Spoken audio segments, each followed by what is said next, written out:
Guys, I just made the easiest cinnamon raisin bagels. I have to show you how I did it. They have that chewiness to them. Guys, you need to make these. Electric mixing bowl, I'm gonna add 3/4 of warm water, 2 teaspoons of yeast, and any yeast is fine, 2 tablespoons of brown sugar. Giving this a really good mix, and you're gonna let it sit on the counter for about 5 minutes to let that yeast activate. Our yeast is activated, it's nice and frothy. I'm going in with 2 eggs that I have scrambled. Now we need 1/4 cup of beer, and I'm using Lucky. It smells terrible. 1/4 cup, about 2 teaspoons of salt. Now I'm gonna start incorporating some flour, all-purpose flour. I am starting with 3 cups, and I'm gonna throw it into my electric mixer on medium speed with the dough hook, and then we'll see if we need to adjust. Now, before I throw it into the electric mixer, I totally forgot that I am making cinnamon raisin bagels as requested by Haley. And I find that if I add the raisins in too late in the process, they'll just all fall out. So I wanna add them in right while my liquid is still liquid. We haven't made dough yet. And you can add as much or as little as you like. Mine are kind of like all stuck together. I'm going with like, you know what, let's just add all of this. That was probably about 1 cup. Now add as much cinnamon as you like. I added in about 1 tablespoon. So 3 cups ended up being perfect for me, and I have made bagels so many times that the trick to kind of getting them that dense, chewy firmness like you get with bagels is to have your dough somewhat tough to start with. Like, it's soft and it is stretchy, but you see how it gives you quite resistance compared to like normal bread. You want it just stretchy and super soft. So definitely add enough flour where you get kind of that resistance when stretching it. Like, my dough feels very tough, but it is still soft. That's kind of what you were looking for. So for me, that was 3 cups.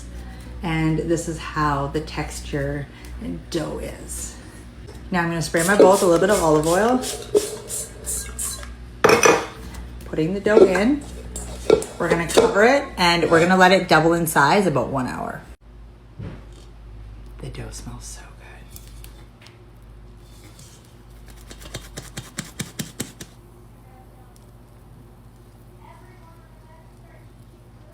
good.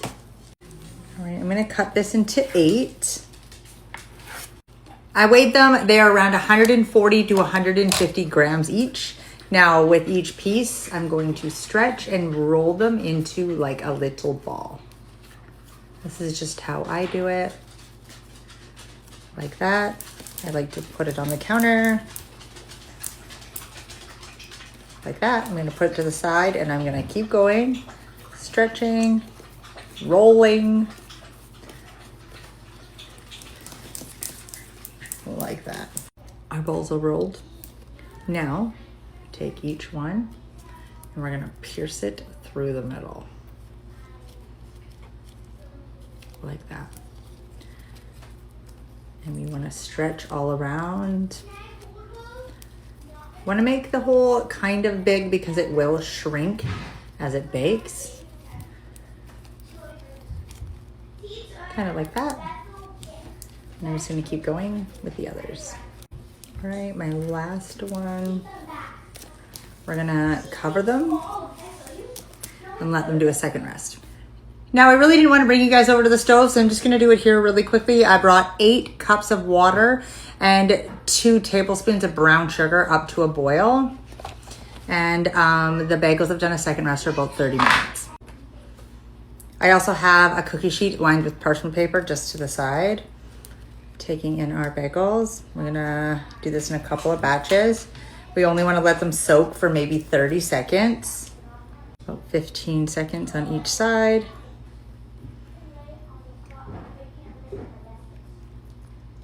My oven is preheated to 400 degrees and I'm just brushing them with an egg wash. Throwing them in the oven.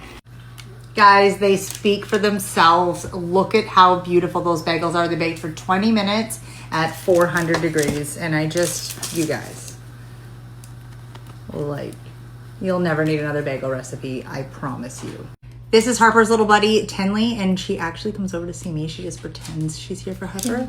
And I just made some bagels. And although she says she doesn't like cinnamon raisin bagels, she'd like to be on video with me. And I'm gonna take over her channel. Now these just came out about 10 minutes ago. You should probably let them cool a little longer. But we don't want to, do we, Tenley? Nope. Are you ready? Sure. It looks like chocolate. Oh, I wish it was chocolate. It'd be better if it was chocolate. You gotta make one with chocolate. The chewy texture that you were looking for when it comes to bagels. These are so good. Now, this bagel recipe, you can make any bagels you want with it. It's not as squishy.